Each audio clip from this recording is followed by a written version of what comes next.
Good morning students. आज हम अर्थालंकारों के बारे में पढ़ेंगे। जो अलंकार शब्दों पर आधारित ना होकर उनके अर्थ पर आधारित होते हैं, जहाँ पर शब्दों के अर्थ के कारण कविता में सौंदर्य और चमत्कार उत्पन्न होता है, उसे अर्थालंकार कहते हैं। जैसे हाय फूल सी कोमल बच्ची हुई राख की ढेरी थी, तो यहाँ कवि बच्ची की कोमलता की तुलना फूल से कर रहा है।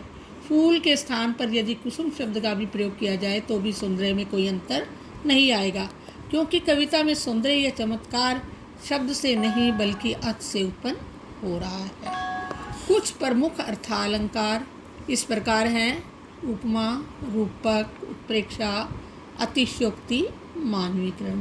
तो सबसे पहले हम पढ़ेंगे उपमा अलंकार के बारे में, जहाँ किसी वस्तु प्राणी की तुलना रूप, गुण, धर्म आदि की सादृश्यता के कारण दूसरी प्रसिद्ध वस्तु या प्राणी से की जाती है, वहाँ उपमा अलंकार होता है। नील गगन सा शांत हृदय था सो रहा। यहाँ हृदय की शांति की तुलना नील गगन से की गई है, अतः यहाँ पर उपमा अलंकार है। उपमा के अंग: उपमा करते समय चारों बातें मुख्य होती हैं। एक तो वह वस्तु जिसकी तुलना की जाती है, दूसरी वह वस्तु जिससे की जाती है, तीसरे वह विशेषता या गुण जिसके आधार पर तुलना की जाती है, चौथे वाचक शब्द जिसके द्वारा तुलना की जाती है। ये चारों बातें उपमा के अंग कहलाती है। इस प्रकार से निम्नलिखित चार अंग होते हैं। नंबर 1, उपमेय। जिस वस्तु या प्राणी की तुलना की जाती है अथवा उपमा दी जाती है, उसे उपमेय कहते हैं। उपमान: जिस प्रसिद्ध वस्तु या प्राणी की से तुलना की जाती है, उसे उपमान कहते हैं। साधारण धर्म: उपमेय व उपमान में पाए जाने वाले समान गुण या विशेषता जिनके आधार पर तुलना की जाती है, उसे साधारण धर्म कहते हैं। जैसे उपयुक्त उदाहरण में शांत। वाचक शब्द: जिन शब्दों का प्रयोग समानता प्रकट करने के लिए किया जाता है, उन्हें वाचक शब्द कहते हैं। जैसे कि पीछे दिए गए उदाहरण में सा शब्द वाचक था। उपमा अलंकार में प्रयुक्त होने वाले वाचक शब्द निम्नलिखित हैं: सम, सरिस, समान, सी, से, सदृश्य, तुल्य, ज्यों, जैसा, जैसे आदि। यह आवश्यक नहीं कि किसी भी काव्य पंक्ति में उपमा के ये चारों तत्व विद्यमान हों, इनमें से कोई एक या दो लुप्त भी हो सकता है। उपमा अलंकार के उदाहरण: कोटि कुलिस सम वचन तुम्हारा।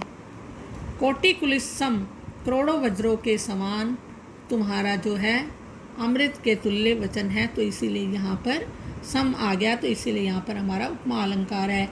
निर्मल तेरा नीर अमृत के सम उत्तम है। अमृत के सम। मुख बाल रवि सम लाल होकर ज्वाल सा बोधित हुआ, तो मुख बाल रवि सम प्रातःकालीन सूर्य के समान जो है, उस प्रातःकाल के सूर्य के समान ज्वाला सा जो है सूर्य उदित हुआ, तो इसीलिए यह हमारा उपमा अलंकार है। वह जिंदगी क्या जिंदगी जो सिर्फ पानी सी बही। वह जिंदगी जो सिर्फ पानी के समान बहती है, तो वह जिंदगी नहीं कहलाती, तो इसीलिए यहाँ पर हमारा उपमा अलंकार है। अब हम रूपक अलंकार पढ़ेंगे, जहाँ रूप, गुण, धर्म की अत्यधिक समानता के कारण उपमान को उपमेय पर उपमान का आरोप करके दोनों में अभेद रूप दिखाया जाता है, वहाँ रूपक अलंकार होता है। जैसे बीती विभावरी जागरी, अंबर पन घट में डुबो रही, तारा घट उषा नागरी। इन पंक्तियों में अंबर में पनघट का, तारा में घट का, उषा में नागरी का अभेद आरोपित किया गया है, इसीलिए यहाँ पर रूपक अलंकार है। तो कहने का तात्पर्य है कि उषा रूपी नायिका जो है तारों रूपी घड़ों को आकाश रूपी पनघट में डुबो रही है। चरण सरोज पखारन लागा। चरण सरोज, चरण रूपी सरोज में, तो यहाँ पर रूपक अलंकार का प्रयोग है। चरण उपमेय पर सरोज उपमान का आरोप किया गया है। उदित उदयगिरी मंच पर रघुवर बाल पतंग, तो यहाँ पर जो है रघुवर बाल पतंग, रघुवर भगवान श्री रामचंद्र रूपी बालक रूपी पतंगे को देखकर मुनि रूपी पतंगे जो है प्रसन्न होने लगे, तो इसीलिए यहाँ पर हमारा रूपक अलंकार है। प्रेम सलिल से द्वेष का सारा मल धुल जाएगा। प्रेम रूपी सलिल में प्रेम उपमेय और सलिल उपमान का अभेद आरोपित है। आए महंत बसंत, बसंत उपमेय पर महंत उपमान का अभेद आरोपित है। राम नाम मणि दीप धरूं जी देरी द्वार में, तुलसी भीतर बायरो जो चासी उजियार। यहाँ पर राम नाम रूपी मणि और जी रूपी जो है जीवा रूपी दहलीज पर रखने के लिए कहा गया, तो यहाँ पर हमारा रूपक अलंकार है। उत्प्रेक्षा अलंकार, अत्यधिक सादृश्य समानता के कारण जहाँ उपमेय में उपमान की संभावना या कल्पना की जाती है वहाँ उत्प्रेक्षा अलंकार होता है। जैसे सोहत ओढ़े पीत पटु, श्याम सलोने गात, मनो नीलमणि सैल पर आतपु पर्यो प्रभात। तो यहाँ भगवान श्री कृष्ण के श्याम शरीर उपमेय पर नीलमणियों के पर्वत उपमान की तथा पीतु पटु उपमेय पर प्रभात की धूप उपमान की संभावना या कल्पना की गई है, इसीलिए यहाँ पर उत्प्रेक्षा अलंकार है। उत्प्रेक्षा अलंकार के कुछ वाचक शब्द इस प्रकार हैं। मानो मनहु, जानो जनहु, मनु जनु, मनो ज्यों की जिमी आदि। तारा सो तरणी धूरी धारा में लगत जिमी। तो यहाँ पर जो है धूल के अंबार के बीच में छोटे से तारे के समान दिखा देते हुए सूर्य उपमेय में तारे उपमान की जो है कल्पना की गई है, तो इसीलिए यहाँ पर हमारा उत्प्रेक्षा अलंकार है। कहती हुई यो उत्तरा के नेत्र जल से भर गए, हिम के कणों से पूर्ण मानो हो गए पंकज ने। उत्तरा के आँखों में भरे नेत्रों में हिमकण से पूरित पंकज उपमान की संभावना की गई है, तो इसीलिए मानववाचक शब्द का भी प्रयोग किया गया है, जिससे पता लग रहा है कि हमारा यहाँ उत्प्रेक्षा अलंकार है। सिर फट गया उसका वही मानो अरुण रंग का घड़ा। फटे हुए सिर को लाल रंग के फूटे घड़े के समान दिखाया गया है और मानो जो है इसमें वाचक शब्द है, इसीलिए यहाँ पर हमारा उत्प्रेक्षा। जब किसी बात का वर्णन, अतिशयोक्ति अलंकार, जब किसी बात का वर्णन इतना बढ़ा चढ़ा कर किया जाए कि उससे लोक मर्यादा का अतिक्रमण हो जाए, तो वहाँ अतिशयोक्ति अलंकार होता है।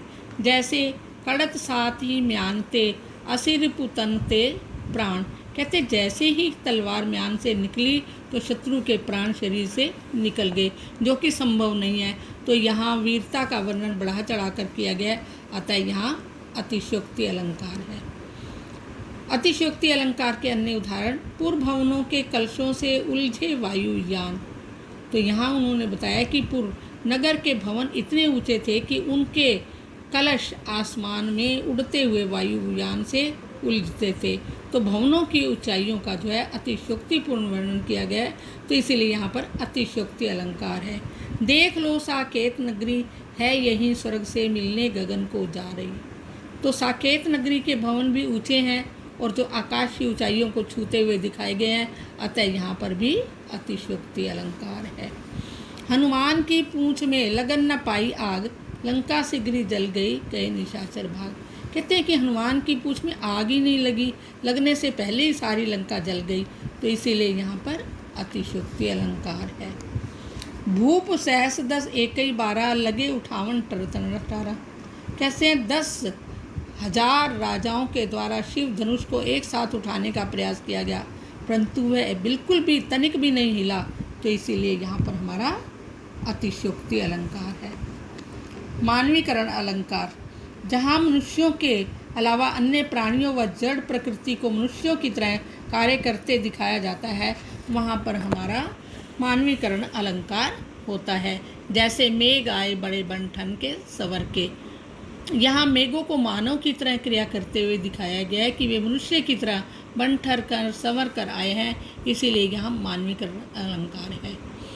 मानवीकरण अलंकार के अन्य उदाहरण, दिवसावसान का समय मेघमय आसमान से उतर रही संध्या सुंदरी परी सी धीरे धीरे। तो यहाँ संध्या को जो है एक सुंदरी के रूप में चित्रित किया गया है, तो इसीलिए यहाँ पर हमारा मानवीकरण अलंकार है। उषा सुनहले तीर बस्ती जयलक्ष्मी सी उदित हुई, किरण क्या तुम क्यों बिखरी हो, आज रंगी हो तुम किसके अनुराग में। तो यहाँ उषा को सुनहले तीर बसती हुई स्त्री के समान दिखाने के कारण यहाँ पर मानवीकरण अलंकार है। किरण को नायिका की तरह किसी अनुराग में रंगे दिखाने के कारण यहाँ मानवीकरण अलंकार है।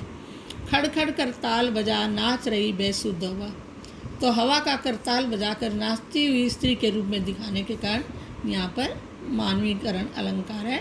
बच्चों, आपको ये समझ आ गया होगा।